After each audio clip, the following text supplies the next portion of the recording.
Chicken ಇಷ್ಟಪಡೋರು ಈ ರೆಸಿಪಿನ ಮಿಸ್ ಮಾಡೋಕ್ಕೆ ಹೋಗಬೇಡಿ. ಯಾಕಂದರೆ ನಾನಿವತ್ತು ಮರಾಠ ಸ್ಟೈಲ್ನಲ್ಲಿ ಚಿಲ್ಲಿ ಚಿಕನ್ ರೆಸಿಪಿನ ತೋರಿಸ್ತಾ ಇದ್ದೀನಿ. ತುಂಬನೇ ಇಟ್ಕೊತಾ ಇದ್ದೀನಿ. ಪ್ಯಾನಿಗೆ ಎಣ್ಣೆ ಹಾಕೊತಾ ಇದ್ದೀನಿ. ಎಣ್ಣೆ ಎಷ್ಟು ಬೇಕೋ ಅಷ್ಟು ನೋಡ್ಕೊಂಡು ಹಾಕೊಳ್ಳಿ. ಇದಕ್ಕೆ ಸ್ವಲ್ಪ ಜಾಸ್ತಿನೇ ಬೇಕಾಗತ್ತೆ. ಒಂದು ಈರುಳ್ಳಿ ಉದ್ದುದ್ದೇ ಹೆಚ್ಚಾಕೊಂಡಿದ್ದೀನಿ. ಒಂದು 8ರಿಂದ 10 ಮೆಣಸಿನ್ಕಾಯಿ ಮೀಡಿಯಂ ಖಾರದ್ದು ನಾನು ಮೆಣಸಿನ್ಕಾಯಿ ಹೆಚ್ಚಿದ್ದೀನಿ. ಇದನ್ನ ತುಂಬಾ ಹೊತ್ತು ಫ್ರೈ ಮಾಡಬಾರ್ದು. ಒಂದು 20 ಸೆಕೆಂಡ್ ಫ್ರೈ ಮಾಡಿದ್ರೆ ಸಾಕು. ಯಾಕಂದ್ರೆ ಈರುಳ್ಳಿ ಕ್ರಂಚಿಯಾಗಿ ಸಿಗ್ಬೇಕು ಇದರಲ್ಲಿ, ಅದಕ್ಕೋಸ್ಕರ. ಇವಾಗ ಫ್ರೈ ಆಗಿದೆ ಒಂದು 20 ಸೆಕೆಂಡು. ನಾನು ಇದನ್ನ ಇವಾಗ ಒಂದು ಪ್ಲೇಟಿಗೆ ಟ್ರಾನ್ಸ್ಫರ್ ಮಾಡ್ಕೊತಾ ಇದ್ದೀನಿ. ಕ್ರಂಚಿ ಆಗಿರ್ಬೇಕು. ನಾನು ಇದನ್ನ ಮತ್ತೆ ಲಾಸ್ಟಿಗೆ ಆ್ಯಡ್ ಮಾಡ್ತೀನಿ. ಇವಾಗ ಅದನ್ನ ತೆಗ್ದು ಒಂದು ಸೈಡಲ್ಲಿ ಇಟ್ಕೊತಾ ಇದ್ದೀನಿ ಪ್ಲೇಟಲ್ಲಿ. ಇವಾಗ ನಾನಿಲ್ಲಿ ಅರ್ಧ kg ಚಿಕನ್ನ ವಾಶ್ ಮಾಡಿ ಎತ್ತಿಟ್ಕೊಂಡಿದ್ದೀನಿ ಒಂದು ಬೌಲಲ್ಲಿ. ಅದನ್ನ ಇವಾಗ ಎಣ್ಣೆ ಇನ್ನೊಂದು ಸ್ವಲ್ಪ ಬೇಕು ಅನ್ಸಿದ್ರೆ ಹಾಕೊಳ್ಳಿ. ಇವಾಗ ನಾನು ಆ ಚಿಕನನ್ನ ಸೇರಿಸ್ತಾ ಇದ್ದೀನಿ. ಸೇರಿಸ್ಬಿಟ್ಟು ಅದಕ್ಕೆ ರುಚಿಗೆ ತಕ್ಕಷ್ಟು ಉಪ್ಪು, ಹಾಗೆ ಒಂದು 1/4 ಟೀ ಸ್ಪೂನ್ ಆಗುವಷ್ಟು ಅರಿಶಿನ, ಹಾಗೆ 1 ಸ್ಪೂನ್ ಆಗುವಷ್ಟು ಧನಿಯಾ ಪುಡಿನ ಹಾಕೊತಾ ಇದ್ದೀನಿ. ಉಪ್ಪು ನೋಡ್ಕೊಂಡು ಹಾಕೊಳ್ಳಿ. ನಾನಿಲ್ಲಿ ಸೋಯಾ ಸಾಸ್ ಕೂಡ ಯೂಸ್ ಮಾಡ್ತೀನಿ, ಅದಕ್ಕೋಸ್ಕರ ನಾನು ಸ್ವಲ್ಪನೇ ಹಾಕಿದ್ದೀನಿ. ಸೋಯಾ ಸಾಸಲ್ಲೂ ಉಪ್ಪಿರುತ್ತೆ, ಅದಕ್ಕೋಸ್ಕರ. ಇವಾಗ ಇದನ್ನ ಮಿಕ್ಸ್ ಮಾಡ್ಕೋಬೇಕು. ಒಂದು ಹೈ ಫ್ಲೇಮಲ್ಲಿ ಇಟ್ಟು ಒಂದು 2 ನಿಮಿಷ ಫ್ರೈ ಮಾಡ್ಕೋಬೇಕು. ಉಪ್ಪು ಅರಿಶಿನ ಎಲ್ಲ ಚೆನ್ನಾಗಿ ಸೇರ್ಕೊಳ್ಳುತ್ತೆ ಚಿಕನಲ್ಲಿ. ಇವಾಗ 2 ನಿಮಿಷ ಆಗಿದೆ ಫ್ರೈ ಮಾಡಿ.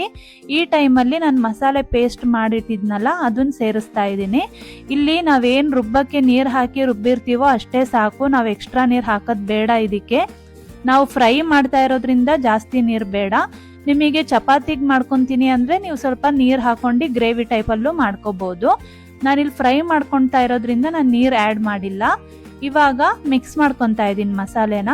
ಇದು ಚೆನ್ನಾಗಿ ಹೊಂದ್ಕೊಳ್ಳೋ ಥರ ಮಿಕ್ಸ್ ಮಾಡಿ ಆಮೇಲೆ ನಾವು ಬೇಯಕ್ಕೆ ಇಡಬೇಕಾಗತ್ತೆ. ಇವಾಗ ನೋಡಿ ಎಲ್ಲ ಚಿಕನಿಗೆ ಮಸಾಲೆ ಅಂಟಿದೆ. ಈ ಟೈಮಲ್ಲಿ ನಾನು ಮುಚ್ಚಳ ಮುಚ್ಚಿ ಬೇಯಕ್ಕೆ ಇಟ್ಬಿಡ್ತೀನಿ.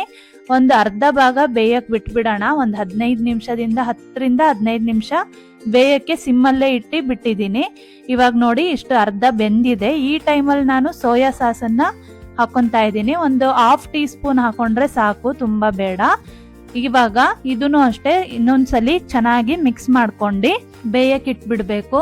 ನೋಡಿ ಇವಾಗ ಇದನ್ನೆಲ್ಲ ನಾನು ಸೋಯಾ ಸಾಸ್ ಹಾಕಿರೋದ್ರಿಂದ ಎಲ್ಲ ಚೆನ್ನಾಗಿ ಮಸಾಲೆನ ಮಿಕ್ಸ್ ಮಾಡಿ ಮುಚ್ಚಳ ಮುಚ್ಚಿ ಇನ್ನೊಂದು 2 ನಿಮಿಷ ಬೇಯಿಸ್ತಾ ಇದ್ದೀನಿ. ಇವಾಗ ಆಗಿದೆ 2 ನಿಮಿಷ. ಇವಾಗ ಈ ಟೈಮಲ್ಲಿ ನಾನು ಕ್ಯಾಪ್ಸಿಕಮ್ಮನ್ನ ನಾನು ಸೇರಿಸ್ತಾ ಇದ್ದೀನಿ. ಒಂದು ಅರ್ಧ ಕ್ಯಾಪ್ಸಿಕಮ್ ಹಾಕೊಳ್ಳಿ, ಚೆನ್ನಾಗಿರತ್ತೆ ಟೇಸ್ಟು ಕ್ಯಾಪ್ಸಿಕಮ್ ಹಾಕೋದ್ರಿಂದ. ಇವಾಗ ಇದಕ್ಕೆ ಒಂದು ಅರ್ಧ ಹಾಕಿದ್ದೀನಿ ಅಷ್ಟೇ. ನೀವು ಜಾಸ್ತಿ ಮಾಡೋದಿದ್ರೆ ಕ್ವಾಂಟಿಟಿ ಜಾಸ್ತಿ ಹಾಕೊಳ್ಳಿ. ಕ್ಯೂಬ್ಸ್ ಥರ ಕಟ್ ಮಾಡಿ ಹಾಕೊಳ್ಳಿ, ಚೆನ್ನಾಗಿರತ್ತೆ. ಇವಾಗ ಕ್ಯಾಪ್ಸಿಕಮ್ಮು ಕೂಡ ಬೇಯಬೇಕು. ಚಿಕನ್ನು ಒಂದು 3/4 ಭಾಗ ಬೆಂದಿದೆ. ಇವಾಗ ಫುಲ್ ಬೇಯಕ್ಕೆ ಇಟ್ಬಿಡೋಣ ಒಟ್ಟಿಗೆ.